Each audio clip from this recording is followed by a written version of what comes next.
Bom, pessoal, hoje eu sou o professor Leonel Barbosa e nós vamos estudar um pouquinho hoje sobre as organelas celulares denominadas de retículo endoplasmático e complexo de Golgi, ou sistema golgiense, tá?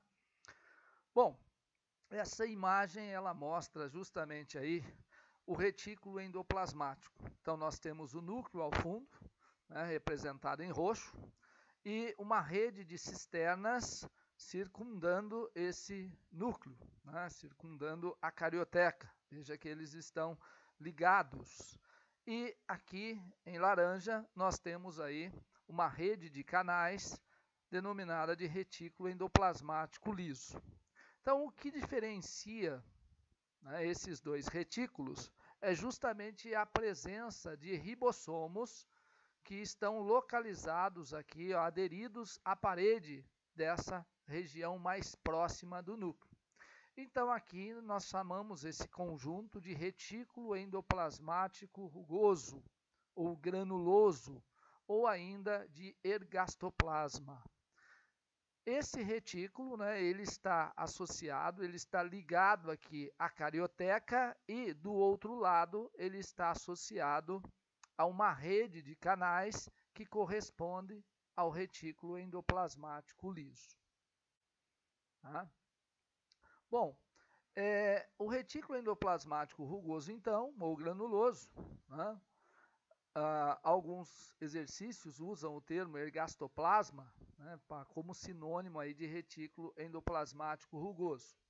Ele é formado por essa rede de sacos achatados, né, ou sáculos achatados, né, tem aí uma série de cisternas, né, e os ribossomos aderidos às paredes dá essa formação granulosa, por isso que muitos autores chamam de retículo endoplasmático granuloso. Tá? Esses ribossomos eles estão aderidos na superfície externa, ou seja, voltada para o hialoplasma, para o citosol. Bom, qual é a função desse retículo endoplasmático? Como ele possui ribossomos, e ao mesmo tempo ele é uma rede de cisterna, é uma rede de canais, então ele exerce a função de transporte, né, por ser uma rede de canais, e síntese de proteínas, porque ele possui ribossomos aderido à sua parede, né? Então, os ribossomos são organelas ligadas à síntese de proteínas. Então, essa é a função, síntese de proteínas. Essas proteínas elas são produzidas, né, parcialmente aí nesse retículo, depois elas são acondicionadas em vesículas transportadoras, passando pelos canais do retículo endoplasmático liso e alcançando o complexo golgiense.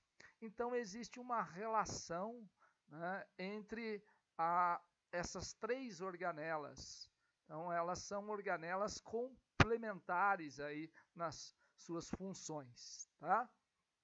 Bom, o retículo endoplasmático liso, ele é formado já por uma rede de canais que não apresenta ribossomos. Por essa razão, então, ele é denominado de retículo endoplasmático liso, né? Por ter essa superfície lisa. Bom, qual é a função dessa organela, então? Bom, vocês viram que ele transporta substância. Então, a função, a rede de canais, transporte de substância. Ele também pode formar cisternas, pode armazenar substâncias. Ele sintetiza lipídios. Existem aí determinadas enzimas que participam da formação de lipídios. Então, a síntese de lipídios, né, ocorre no retículo endoplasmático liso. E ultimamente fala-se em desintoxicação.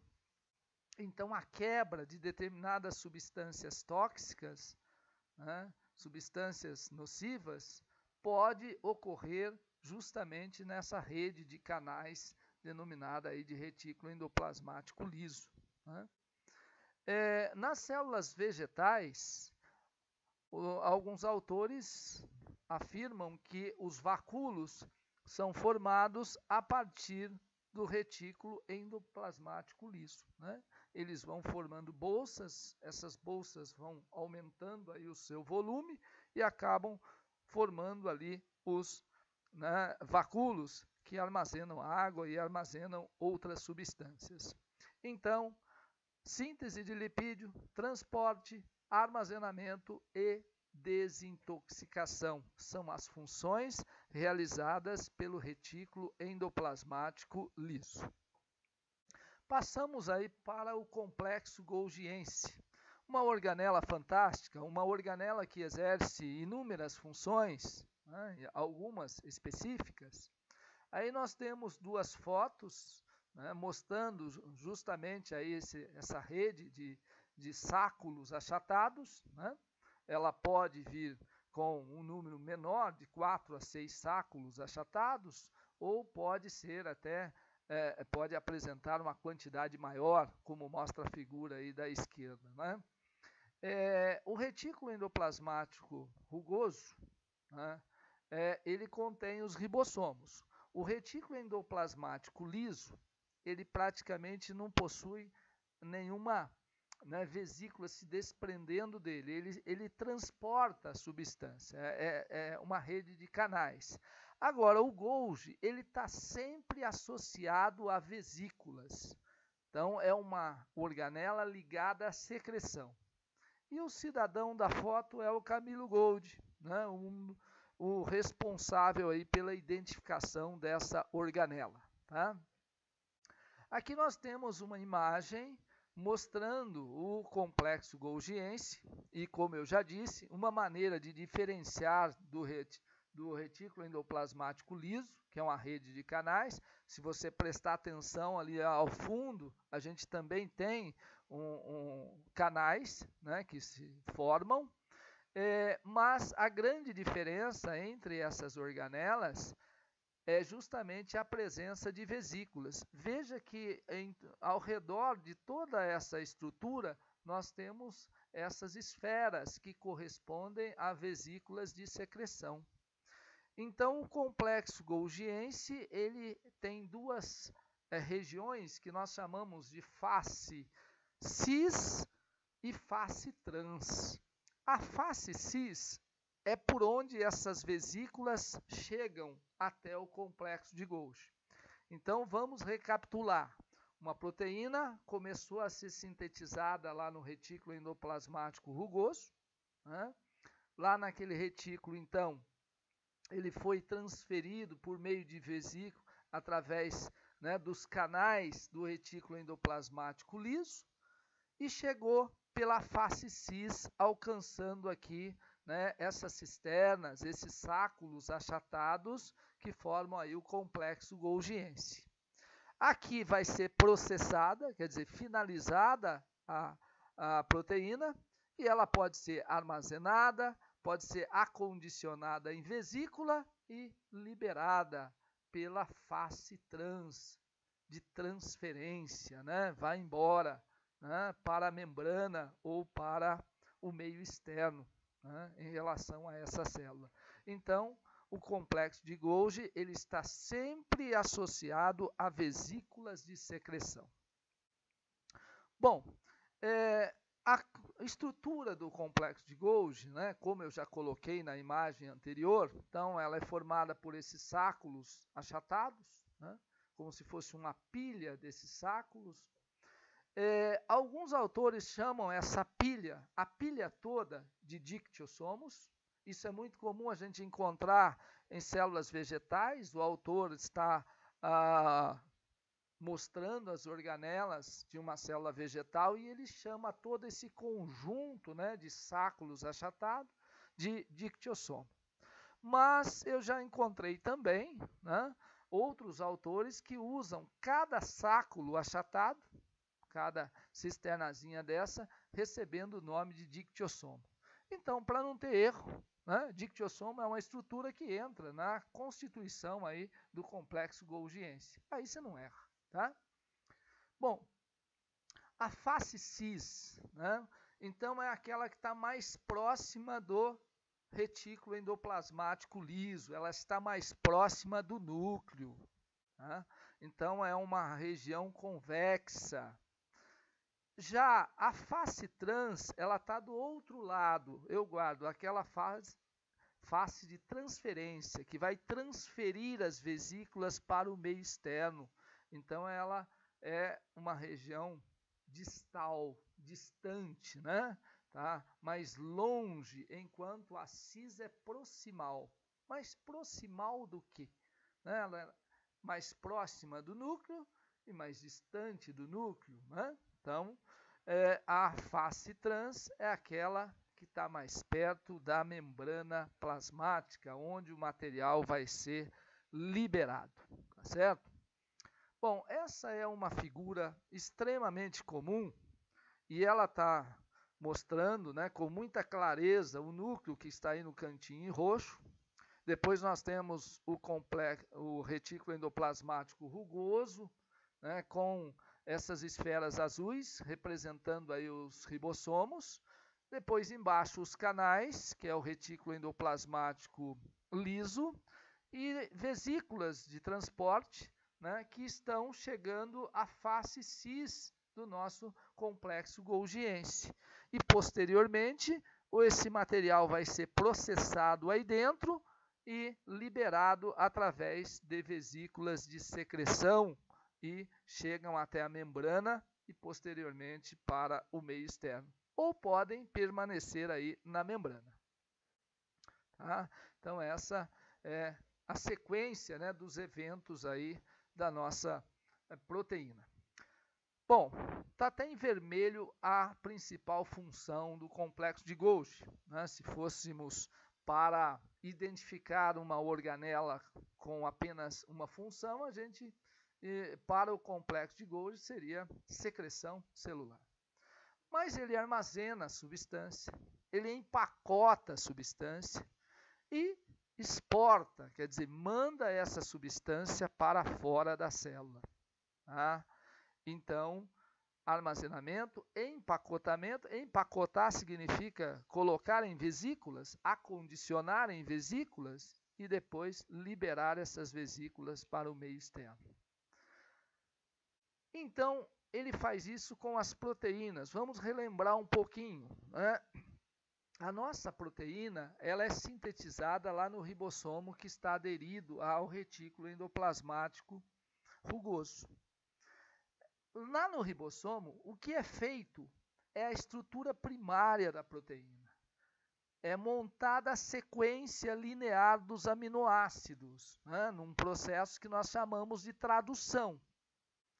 Essa proteína inacabada, ela é transferida então para o complexo golgiense, onde no complexo golgiense vai ser processada.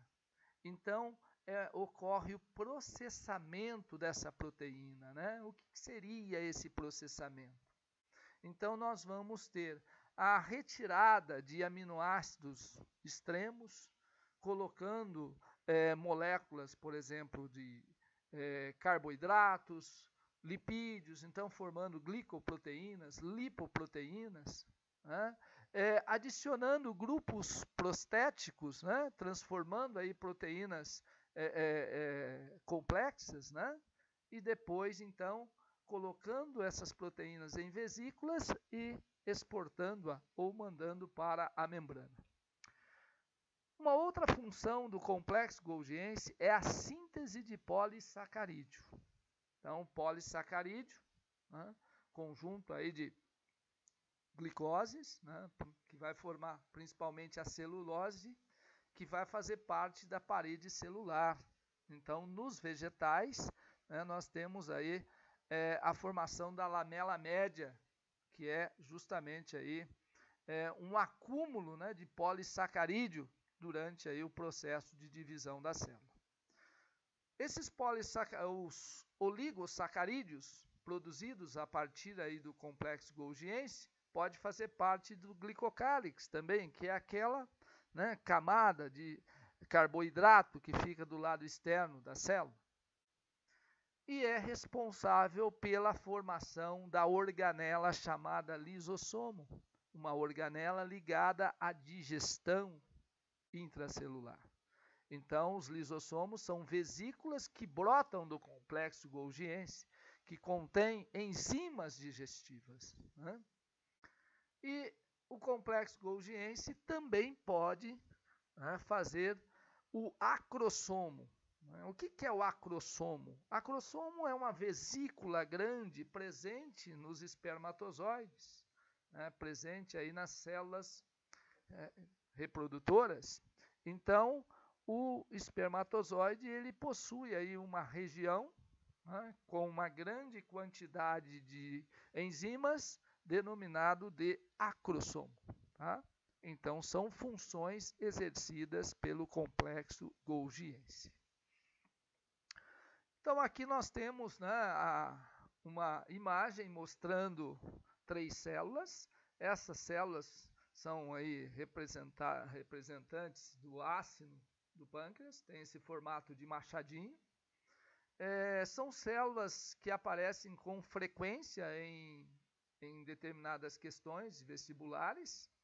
Então, o que caracteriza a função dessa célula como secretora, né, uma célula de secreção, é a presença desse núcleo muito grande, retículo endoplasmático rugoso bem desenvolvido e um grande número de vesículas, né, inclusive a terceira da esquerda para a direita aí, liberando, né, substâncias. Então, é uma célula secretora. Né? Então, é uma célula acinosa do pâncreas. Outras questões, elas questionam a sequência, né, dos aminoácidos, desde a sua chegada a essa célula até a sua saída. Qual é o caminho? Qual o destino desse aminoácido? Então, se você olhar essa imagem, embaixo está escrito 3 minutos, 7 minutos, 120 minutos. Então, geralmente, o exercício fala em aminoácidos radioativos, para poder acompanhá-los durante aí a sua trajetória dentro da célula. Então, esses aminoácidos, inicialmente, eles chegam ao retículo endoplasmático rugoso. Por uma questão óbvia, são aminoácidos, vão fazer parte da proteína. Posteriormente, eles são transferidos para o complexo golgiense, através de vesículas transportadoras, e depois são acondicionados dentro dessas vesículas, após o processamento dessas proteínas, e liberadas para o meio externo, como mostra na terceira figura. Então, essa é a sequência de um aminoácido ao alcançar aí uma célula secretora.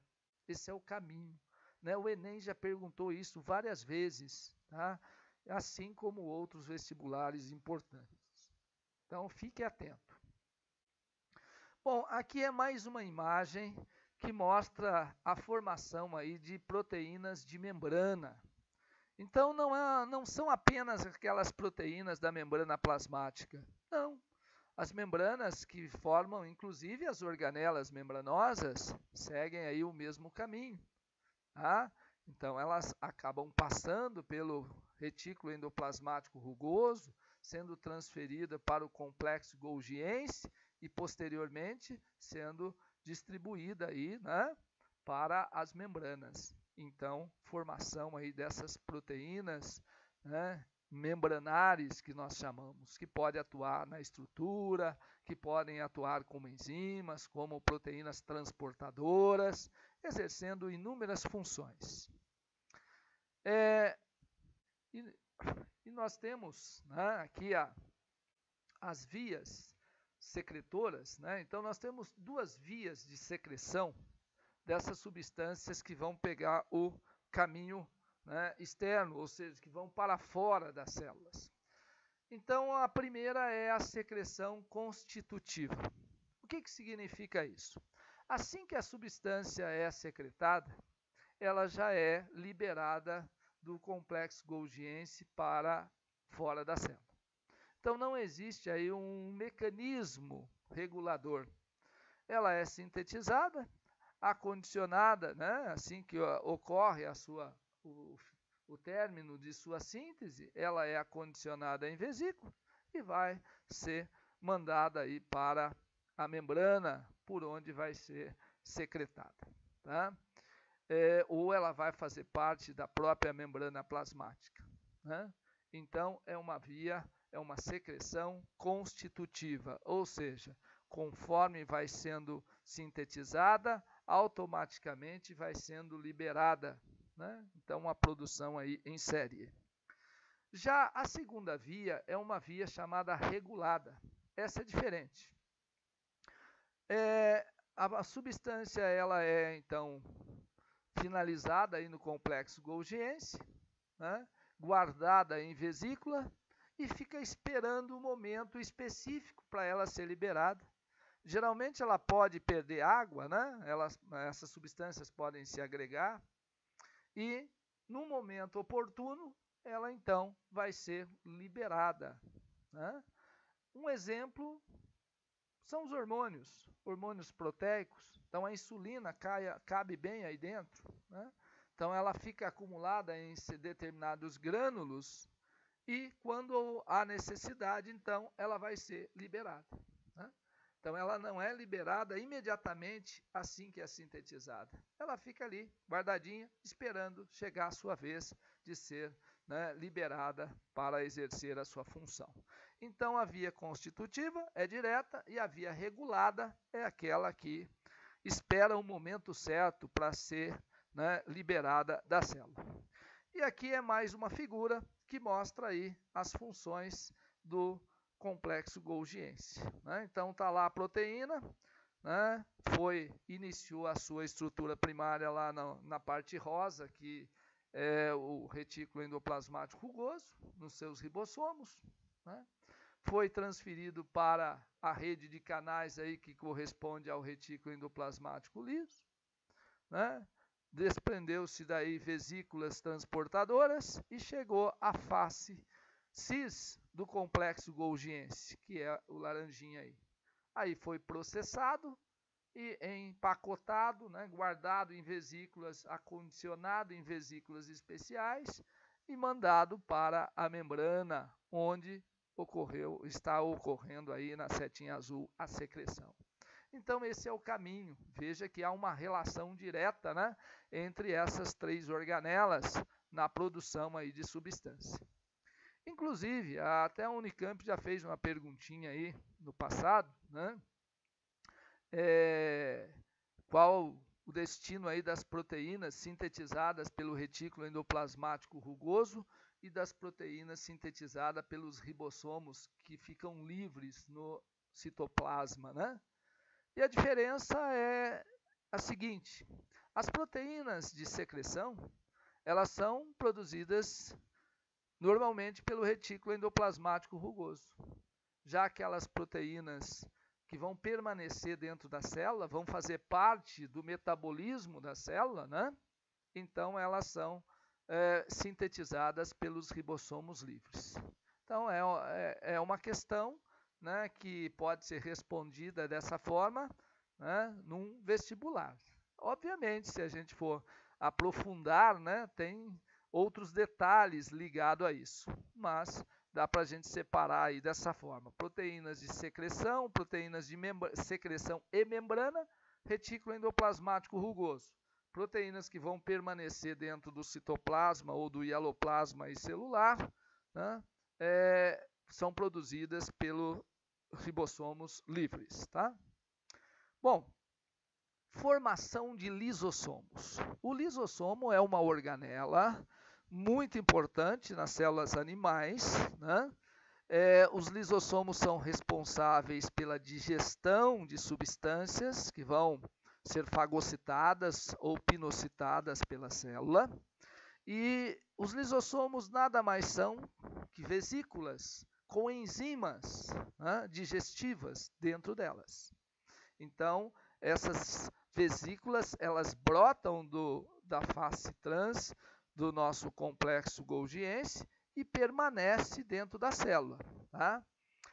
Assim que essa vesícula é liberada, que ela brota, que ela se solta, né, do complexo golgiense, a gente chama de lisossomo ou lisossomo primário, né? Pode aparecer em algumas questões esse termo. O lisossomo secundário é quando esse lisossomo já se funde a um fagossomo ou a um pinossomo. A gente chama isso dentro da fagocitose, né, daquele todo o processo de digestão intracelular, de vacúolo digestivo ou vacúolo digestório. Mas alguns autores usam o termo lisossomo secundário, então não assuste não. O lisossomo primário é a vesícula com enzimas digestivas dentro. O lisossomo secundário é quando ele já se fundiu, está atuando já como uma organela, né, digestiva.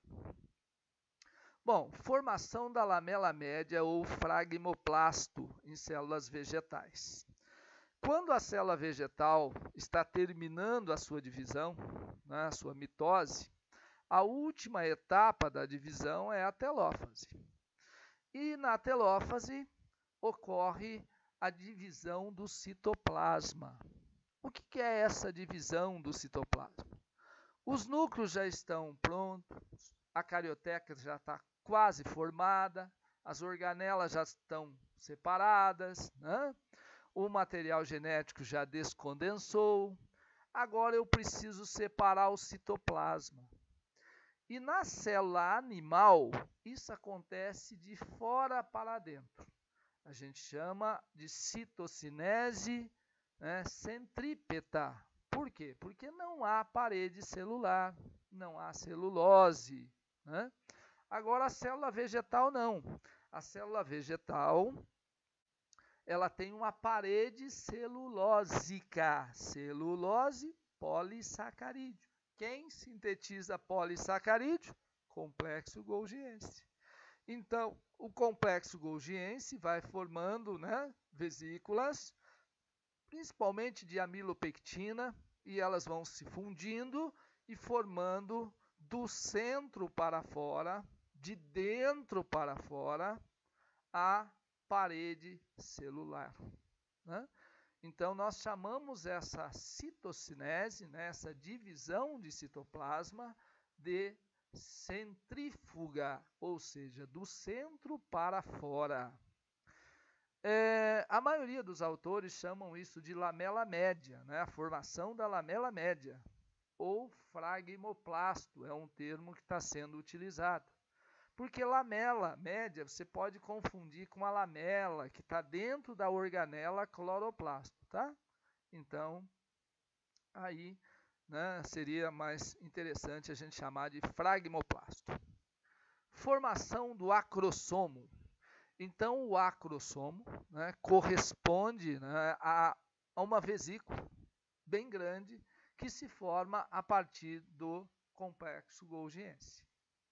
Então, a parte anterior do espermatozoide, né, aqueles sáculos achatados, aí os dictiossomos, migram para essa região, acabam produzindo aí vesículas, né, e elas vão se coalescendo, quer dizer, elas vão se juntando, essas vesículas, formando um vesiculão, uma estrutura bem grande, né, com enzimas.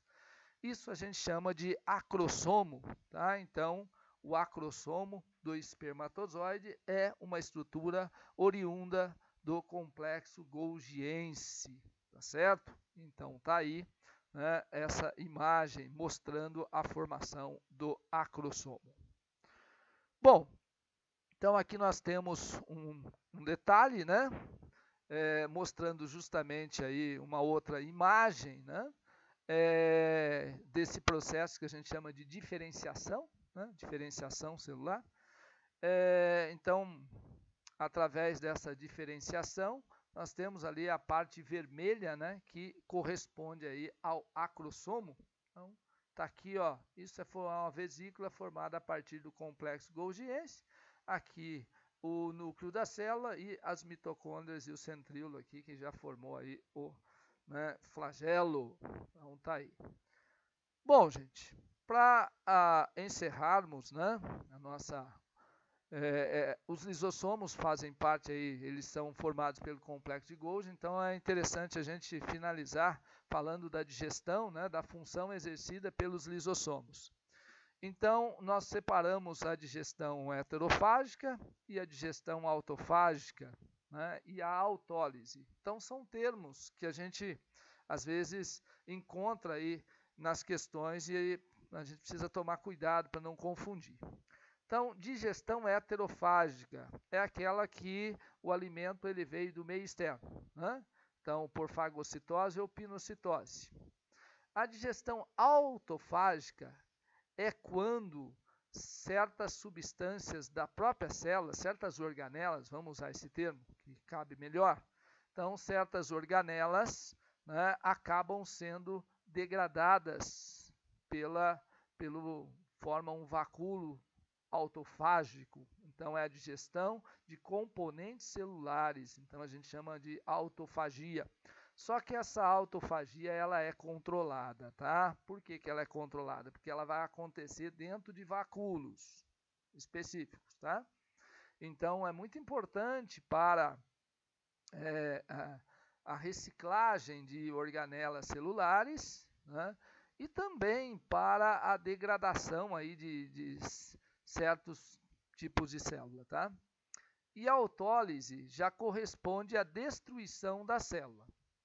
Então, a autólise seria uma autofagia desordenada. Vamos usar esse termo que dá para a gente encaixar direitinho, né? Então, lise é a destruição, auto sozinha. Então, destruição da célula. Isso é importante para os organismos, quer dizer, para a célula não, né? Mas para o organismo, muitas vezes isso é interessante. Então, a regressão da cauda do girino é um exemplo típico aí de autólise. Então, tem várias questões, né? Qual é a organela que participa dessa destruição aí da cauda do girino e etc. São os lisossomos, né? Justamente aí através desse mecanismo aí de autólise. Então, a diferença entre heterofagia, então o material a ser digerido pelos lisossomos é proveniente do meio externo, então já comentei isso com vocês, e a autofagia são organelas da própria célula, né? Então, isso acontece para reciclar organelas ou quando a organela, aliás, quando a célula está desprovida de alimento, aí em situações de inanição, né, ela também tenta sobreviver, né? É um mecanismo de sobrevivência. Então, aí caracterizando, né, todo o processo de fagocitose e a participação aí do lisossomo, tá ok?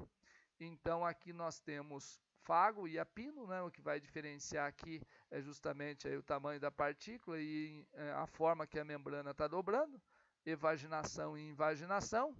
E isso aqui, ó, que é o nosso fagossomo, e aqui lisossomo. Muitos autores chamam de lisossomo primário esse aqui, e aqui o vacúolo digestivo pode ganhar o nome de lisossomo secundário, tá certo? E aqui um vacúolo autofágico, que ele está destruindo aí uma organela, né, da própria célula. Então, caracterizando aí esse mecanismo. Bom, gente, então é isso aí. Finalizamos a nossa aula sobre organelas celulares.